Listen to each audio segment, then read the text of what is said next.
ለይሄው ቀጠናውን ያወራን እኮ ነው በቤኒሻንጉል በኩል ሱዳን ማን በቆሰቆሰው ለሱዳን እኮ የኢትዮጵያ ሉዓላዊነት ልድፈር ብላ ብትመጣ ማናችንም ኢትዮጵያውያን ኖ ብለን ነው የምንቆመው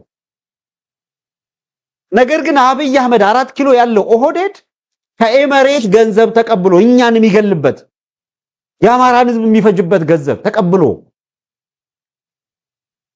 ድሮን ተሰጥቶት የሱን አምባገነን ስርዓት ለማስፈን አማራውን ሰጥረጭ ያደርጋለሁ እንኳን መሳሪያውን ቀበቶን አስፈቷለሁ ብሎ ለሚያደርገው ዘመቻ የሚያስፈልገውን ገንዘብ ኤመሬት ሰጣው የኤመሬትን ተልኮ ለማስፈጸም ሱዳኒኑ አልቡርሃንን ወጋ አልቡርሃን ራሱን ሊከላከል መጣ አብይ አህመድ ሐሚቲ ዳጋሎን ሲያስታጥቅ ማስታጠቅ ብቻ አይደለም ከኤመሬት የሚመጣውን መሳሪያ ሲያቀባብል ነበር በአለም ዘንድ የተወገዘበት ነው ዓለም አቀፍ ሚዲያዎች የዘገቡት ነው ዓለም አቀፍ ተቋማት ያረጋገጡት ነው አይሁ ያማራ ህዝብ ራሱን ሊገልበት የሚፈልገውን ድሮን ስለሰጠከው ለዛ ውለታ ሱዳን ሂዶ የሱዳንን ፈጥኖ ደራሽ ኃይል በማስታጠቅ የሱዳን መንግስት እንዲወጋ እንዲከነፍ ጥረት ሲያደርግ ቆይቶ ለዛ ስተቱ ጦርነት ሲገጥመው ከኔ ጋር አለማቆም አገር መክዳት ነው ይላል በምንኛ ነው አገር መክዳት የሚባለው የሚተረጎመው ይኸውልህ አገሩን የከዳው ለገንዘብ ብሎ ኢትዮጵያን አሳልፎ ሽጦ ከኤመሬት ድሮን ለማግኘት ሲል የሰው ሀገር ሂዶ የውክልና ጦርነት አድርጎ ኦህዴድ 4 ኪሎ ያላካል ስለዚህ ከሱዳን የሚሰነዘርበት ጥቃት ካለ ጥቃቱ የሚሰነዘረው ማን ላይ ነው ኦህዴድ ላይ ነው በቤኒሻንጉል በኩል መታ ጥቃት የሚሰነዘረው ማን ላይ ነው ማን ምን ፍለጋ መሬት አላት እዛ ጋር ክሌም የምታረገው ጥያቄ አለ ይገባኛል ለይዞታ ክርክራላት የላትም ምን ነው የፈለገችው ሱዳን ሐሚትን አስታጠቀብኝ ነው ለምን አብይ አህመድ አስታጠቀ እኛን የሚገልበት ድሮን ኤመሬት ስለሰጠችው ስለዚህ የምንሞትበትን ድሮን ተቀብሎ ተልኮ ሲፈጽም ለገጠመው ጦርነት ምን በወጣው ነው አማራው እዛ ውስጥ ገብቶ በአገር ሉዓላዊነት ምናምን የሚማገደው አይማገድም የባንዳነት ትርጉም ኢቲቪ ላይ በሚተነተን አይደለም ባንዳው ማን ነው ከተባለ አገር 4 ኪሎ ተቀምጦ እየሸጠ ያለው ቡድን ነው ባንዳ የባንዳነት ትርጉም ከጠፋችሁ በዝርዝር እናስረዳችኋለን በተጨባጭ ማስረጃን ሞግታችኋለን አገር እየሸጣችሁ ነው አገር አሳልፋችሁ ሰጣችኋል ወንጀል ነው እየሰራችሁ ያላችሁት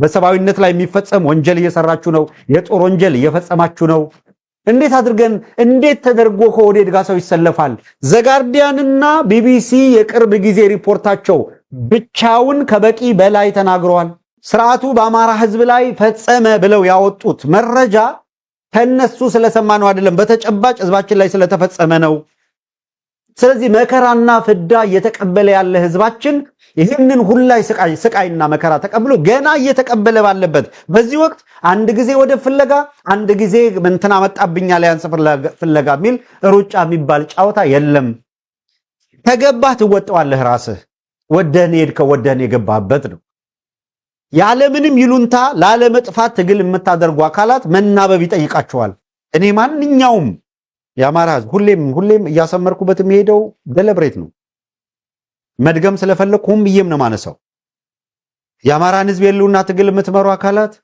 ሁልጊዜም ማነሳው ሐሳብ ያማራን ህዝብ የሉና ትግል ውጤታማ ለማድረግ የትኛውም አካላት ጋር የምትፈጥሩት አሊያንስ ያማራን ህዝብ መሰረታዊ ጥያቄዎች ኮምፕሮማይዝ በማድረግ ላይ እንዳይሆን ተጠንቀቁ ብቻ ነው ያማራን ህዝብ መሰረታዊ ጥቅሞች ኮምፕሮማይዝ እስካላደረጋችሁ ድረስ ያማራ ህዝብ መሰረታዊ ጥያቄዎች ከሆኑት አንዱ እስከዛሬ ለተፈጸመበት ፍትህ የማግኘት መብቱም የማይነካ መሆኑን አረጋግጣችሁ በኢትዮጵያ ውስጥ ያነሳቸው መሰረታዊ ጥያቄዎች አንድም ኮምፕሮማይዝ ሳይደረጉ የሚፈጸሙ መሆናቸውን አምናችሁ በዋነኛነት ከናንተ በሚመነጨው ኃይል ነው እንጂ በተንበርካኪነት አይደለም አቅም እንዳነሰው ሰው በየቦታ ሂደ አላዝነ ለምነ ሳይሆን አቅምህን እያየ ካንተ ጋር በሰራ ያዋጣኛል ብሎ እንዲመጣ ነው የምታደርገው ሶ ባርጌኒንግ የሚባለው ፓወር አንተ የተደራጀ አቅም ኃይል ነው ሰተ መቀበል የሚያስችል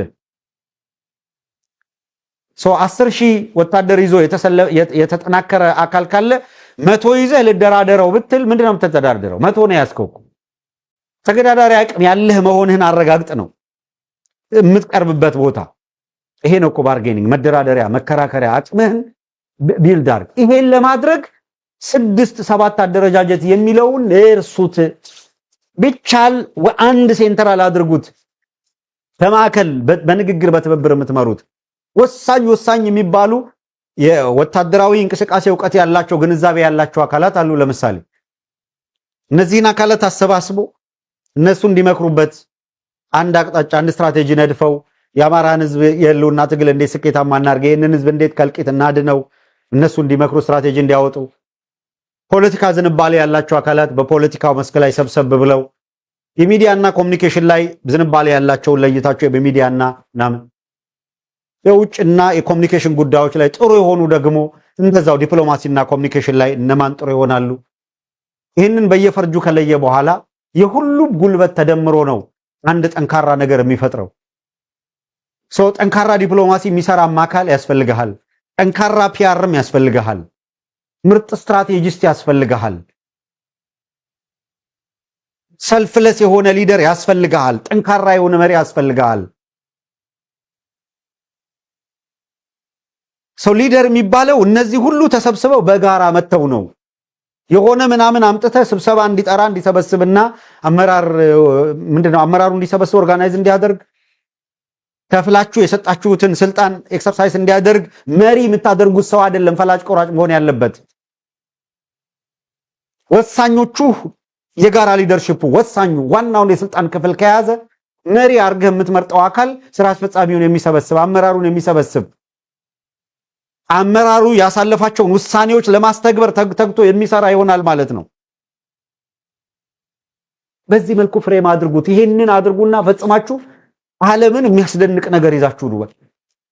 በየሳምንቱ በየቀኑ በየወሩ ይወጣችሁ እንዲተፈጥሮ በዚህ ሆኖ ምናምን ከምትሉት በላይ ጨከን ብላችሁ ከራሳችሁ ስሜትም ኢጎም ኮምፕሮማይዝ የምታደርጉት ነገር ካለ አድርጋችሁ ለአማራ ህዝብ ሲባል የሚከፈል መስዋዕትነት ነው ብላችሁ ዝቅ ብላችሁ ማሸነፍ ሲኖርባችሁ ዝቅ ብላችሁ አሸነፋችሁ።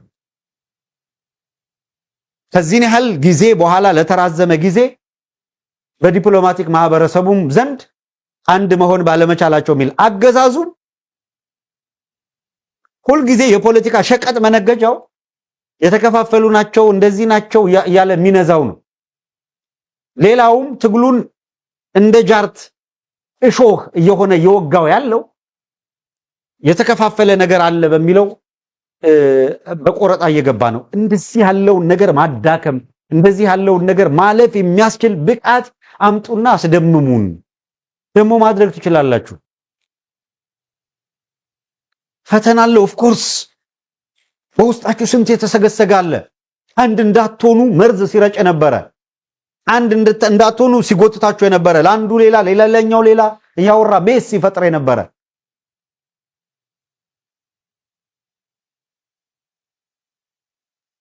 እንዳንዱ እኮ አንዴ ሰኔ 15 ይላል፣ አንዴ ሐምሌ 15 ይላል፣ አንዴ ምናምን ምንም የሚያሳዝነው እዛ ላይ ተቸክሎ መጻኢ ሁኔታውን ያጨልመዋል።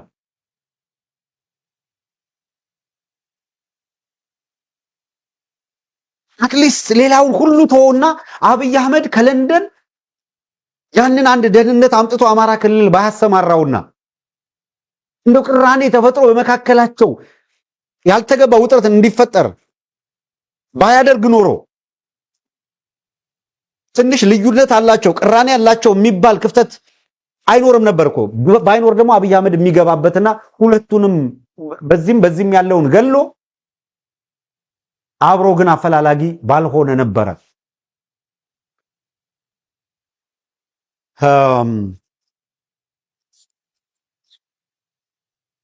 አብይ አህመድ የሚያውቀው ሌሎችም የሚያውቁት አንድ ሀቅ ወደፊት ጊዜ ሲመጣ ብቻ ብዙ ምንለው ነገር ሁሉ እንደው በማይሆን ጊዜ እኮ እንደው ስብሎ አልፋ የሆነ አሁን ሊያሻግረን የማይችል ፍርና ምናምን ውስጥ ላለመግባት እንጂ አንዳንድ እኮ የሚያስደምሙ ነገሮች ሁሉ አሉ። ግን ያለ ወቅቱ የሆነ ነገር ይሄ የባዕዴን ካድሬ ሁላ የሆነ አጀንዳ በቆስቆሶ ባመጣ ቁጥር እዛ ጋር መሆን የለብንም። ለዛ ነው ምዕራፍ 4 በሚል እንየው።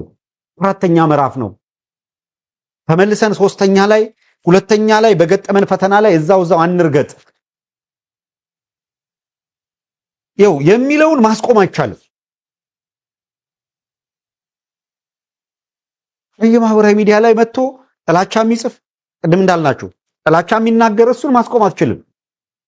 በየቲክቶኩ ከኔ በላይ የአማራ ወዳጅ የለም ከኔ በላይ አማራ የለም ብሎ ሲያበቃ ሸዋና ወሎ አብሮ እንዳይቆም ሽብልቅ መሃል ላይ የሚያስገባው ነው ታገኘዋል። ግን አማራኒ ነው የሚል አንድ መጥቀስ ትችላላችሁ? ትግሬ ነኝ ብሎ ሲያበቃ በአድዋና በሽሬ መካከል ሽብልቅ የሚያስገባ መከፋትም ካለው ስብሐት ነጋን ሊወቅስ ይችላል። ደብረጽዮንን ሊወቅስ ይችላል። ጌታቸው ረዳን ሊወቅስ ይችላል። ግን በአድዋና በምናምን መካከል አሉ የሚባሉ እኮ አውራጃዊነት ችግር የለም እያልኩ አይደለም።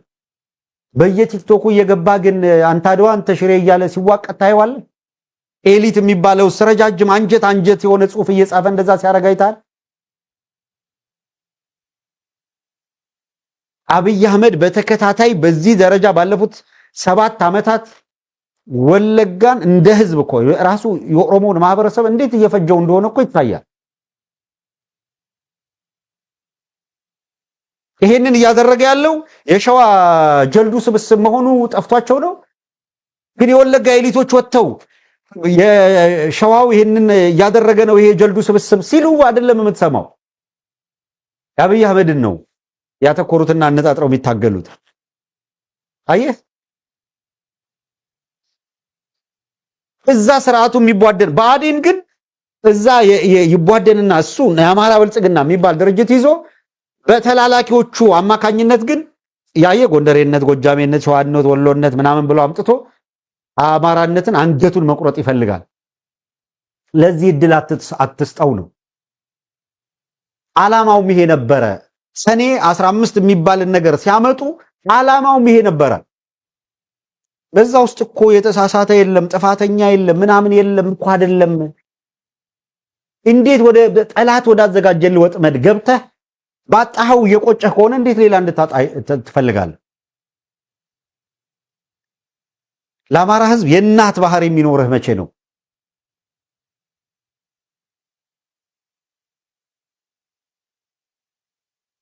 የእናት ባህሪ ቢኖርህ እኮ ሁለት ልጆቿ ኢቭን ተጣልተው አንዱ ሌላኛውን አጥቅቶት ጉዳት ቢያደርስበት እንደው እስከ ሞት እንኳን ቢያደርሰው ሁለተኛው ይታሰር ቢባል ይሄን በሞት አጥቼ እንደገና ይሄ እንዴት ይታሰርብኛል ለምትለው ልጇን ስለገደለው ደስ ብሏት እኮ አይደለም። እሱን በሞት አጥቼ እንደገና ይሄኛው ታስሮብኝ ሁለት አጥቼ እንዴት ተሰቃያለሁ ነው የምትለው። የእናት ባህሪ ቢኖርህ ሰኔ 15 ያንን ሁሉ አጉድሎብን ሲያበቃ እሱን እየታከክን ደግሞ እንዴት ሌላውን እናጣለን የሚል መንገብገብ ውስጥ ሊኖርህ ይገባ ነበር።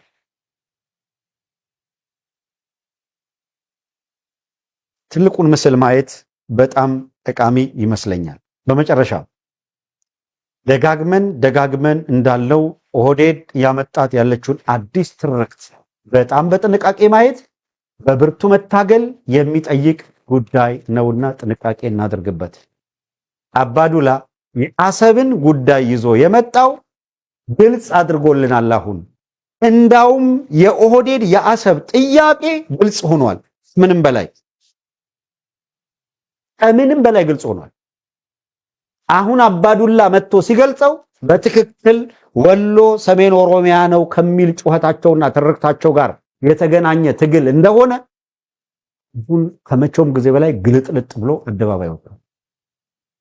ስለዚህ አሰብ እንዝመት ሲልህ ኦህዴድ ወሎ ሰሜን ኦሮሚያ ነው የሚለውን ፕሮጀክት አሳክቶ ሽመልስ አብዲሳ ቃል የገባውን ኢሬቻን ቀይ ባህር ላይ የማክበር በዓል ማስፈጸሚያ ሊያደርጉ ነው። አንተ ሄደህ ኢትዮጵያ ወደብ ታገኛለች በሚል ምናምን ፑሊሽ ጫውታ ሞታለው ምናምን ብላ አስበህ ከሆነ መጀመሪያ መጠየቅ ያለብህ ይኸውልህ በየመድረኩ አቅም ያላችሁ መጠየቅ የምትችሉ ከሆነ አዲስ አበባ ውስጥ የመሰረት ድንጋይ ተጥሏል ወሎ ሰሜን ኦሮሚያ ነው በሚል አላረማችሁትም። ይሄን አዲስ አበባም ኬኛ ብላችሁታል። ድሬዳዋንም ኬኛ፣ ሐረርንም ኬኛ ብላችኋል። ወሎ ዘኢንታየር ወሎ ቤት አማራን ኬኛ ነው ካላችሁ አሁን መታችሁ አሰብ የወሎ ግዛት ነው ስትሉን አሰብ የኦሮሚያ ነው እያላችሁን ያላችሁት።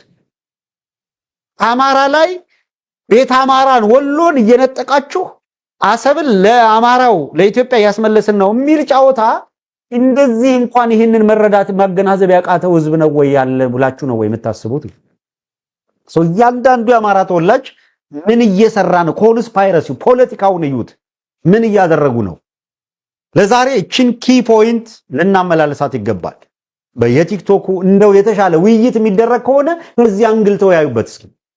አጀንዳ ከሆነ ይሄንን አጀንዳ እናርገው እስኪ።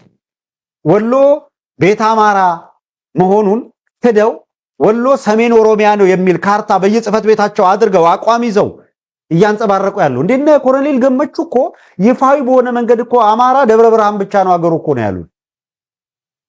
ለስንት ቪዲዮ አምጥተን አሳይተናቸዋል አይደለም እንዴ? እንኳን ይኸውልህ በወሎ በኩል አሰብን አሉ አይደል? ኤርትራ ባረንቱን እኮ አንድ የኦሮሞ ጎሳ ነው ብለው እኮ ነው የጠሩት ባረንቱን። መቀሌ ምናምን ነገር አለው። አዲግራትን አዲጋራ አለው። እየተነተኑ አላያችሁም እንዴ? ትርክት ነው እያስቀመጡ ያሉት። ይሄ አደገኛ የፖለቲካ ኃይል ከኤርትራ ጋር ተዋግቼ አሰብን አመጣልሃለሁ ሲል ለማን ነው እያመጣ ያለው? ትልቁ ኦሮሚያ ምናምን ብሎ ኢምፓየር ብሎ ለሚያስበው እኮ ፕሮጀክት ነው አንተን ሟች የሚያደርግ። የገዛ ቤትህን እንድታቃጥል እያደረገ ነው ያለው እኮ። በገዛ ራስ ላይ እንድትተኩስ እያደረገ ነው ያለው። ይሄ ነው መነጋገሪያ መሆን ያለበት። ስለዚህ የኦህዴድ አገዛዝ 4 ኪሎን ይዞ በተቀመጠበት በዚህ ወቅት ኤርትራ ጋር ተጣልቻ አመጣዋለሁ የምትለው አሰብ እንዳታስበው።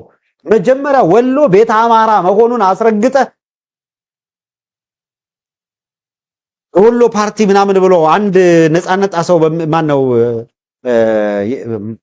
ያ ነፃነት ጣሰው በሚባል ልጅ በኩል ፓርቲ አደራጅቶ ገና ሊጫወትብህ እየሞከረ ነው ያለው። ይሄንን ሳትፈታ ወደ ሌላ እንቅስቃሴ መሄድ አደገኛ ነው። ስለዚህም ማንኛው መከዳለው የምትል ባንዳነት አንገት ላይ አንጠልጥለ የምትሄድ አካል የምትሄድበትን ወቀው አይደለም አማራውን ዘኢንታይር ኢትዮጵያን ፍርስርሷን እያወጣ ወዳለ ቡድን ነው የምትሄደው። ወያኔን መከለያ አታደርጋት። ወሎን ቤት አማራን ሰሜን ኦሮሚያ ብሎ አሰብ የወሎ አካል ነው ብሎ እሱ ሊፈጥራት ላሰበው ኦሮሚያ ለምትባል ምናምን ኢምፓየር አሰብ ዋጋለው ሲል እንደ ማስረሻ ሰጠ። በሆድ ከወደክ ነው 4 ኪሎ ሄደ ለአሰብ ዋጋለው ብለህ መግለጫ የምትሰጠው። ለአማራ ጥቅም ላይ ነው የምትዋጋው። ኢንታየር ወሎን ሊያስነጥቀው ኦሮሚያ ኪስ ውስጥ ሊከት ከሚታገል ቡድን ጋር ነው የምትታገለው። እዛ ሄደ ነው የአማራ ጥቅም የሚከበረው። እዚህ ላይ ስሩበት፣ እዚህ ላይ ተነጋገሩበት። በማይረባ ምናምኑ በቃ ይሄ ወገብና ዳሌ ምናምን ከምታወራ ፖለቲካም ከሆነ እንደዚህ ያለ ደርዝ ያለው ነገር ይዘመተ በእነዛ ላይ መነጋገር